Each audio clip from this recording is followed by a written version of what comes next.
សូមជម្រាបសួរបងប្អូនជាឧស្សាហករផលិតករនិងសិប្បករក្នុងស្រុកទាំងអស់ជាទីគោរពស្រឡាញ់កម្លាំងសាមគ្គីជាតិនិងការគ្រប់គ្រងទៅលើផលិតផលក្នុងស្រុកបានជំរុញឲ្យមានកំណើនក្នុងការពង្រីកខ្សែសង្វាក់ផលិតកម្មនៅក្នុងការកែច្នៃបន្ថែមក៏ដូចជាការចាប់ផ្ដើមនៅអាជីវកម្មថ្មីក្នុងការផលិតសម្រាប់គ្រប់គ្រងនៅតម្រូវការក្នុងស្រុកនាពេលនេះ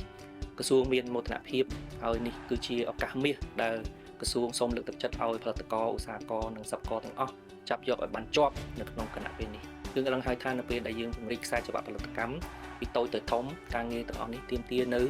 គុណភាពទាមទារនៅសុវត្ថិភាពទាមទារនៅស្តង់ដារដើម្បីឲ្យទំនិញនិង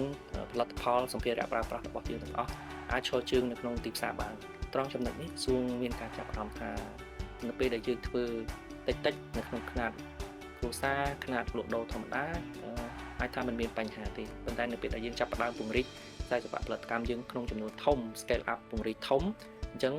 ការទុកដាក់ផលិតផលគុណភាពផលិតផលអាចមានការប្រែប្រួលហើយដូច្នេះការយកផលិតផលមកធ្វើតេស្តដើម្បីបញ្ជាក់អំពីគុណភាពបញ្ជាក់ពីសុវត្ថិភាពមានសារៈសំខាន់ជាទីបំផុតការជំរុញឲ្យបងប្អូនយកផលិតផលរបស់ខ្លួនមកធ្វើតេស្តធ្វើការពិសោធន៍នេះគឺក្នុងគោលបំណងតែមួយគត់គឺធ្វើម៉េចដើម្បីឲ្យយើងឈរជើងបានយូរផលិតផលយើងពិតប្រាកដជាទទួលបាននូវការគ្រប់គ្រងនៅក្នុងទីផ្សារហើយធ្វើម៉េចឲ្យបងប្អូនបានទទួលជោគជ័យនៅក្នុងអាជីវកម្មក្នុងរយៈពេលវែងក្រសួងបានរៀបចំនៅហេដ្ឋារចនាសម្ព័ន្ធគុណភាពជាច្រើនដើម្បីគ្រប់គ្រងនៅការងារនេះយើងខ្ញុំមានមន្ទីរពិសោធន៍ដែលអាចពិសោធន៍នៅ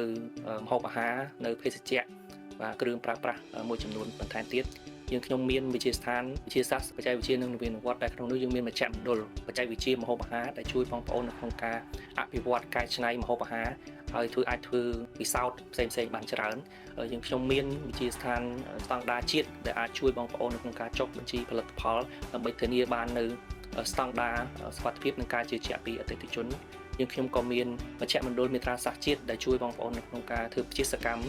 រង្វាស់រង្វាល់ដើម្បីឲ្យខ្នាតក្រិតក្រមរបស់យើងធានាបាននៅការទុកចិត្តដូច្នេះហេដ្ឋារចនាសម្ព័ន្ធគុណភាពជាតិទាំងអស់នេះនឹងជួយបងប្អូនដើម្បីសម្រេចបាននៅខ្សែសង្វាក់ផលិតកម្មនិងផលិតផលមួយដែលធានានៅគុណភាពសុវត្ថិភាពជូនអ្នកប្រើប្រាស់ដូច្នេះយើងខ្ញុំសូមអំពាវនាវសូមឲ្យបងប្អូនជាផលិតករជាឧស្សាហករសិប្បករទាំងអស់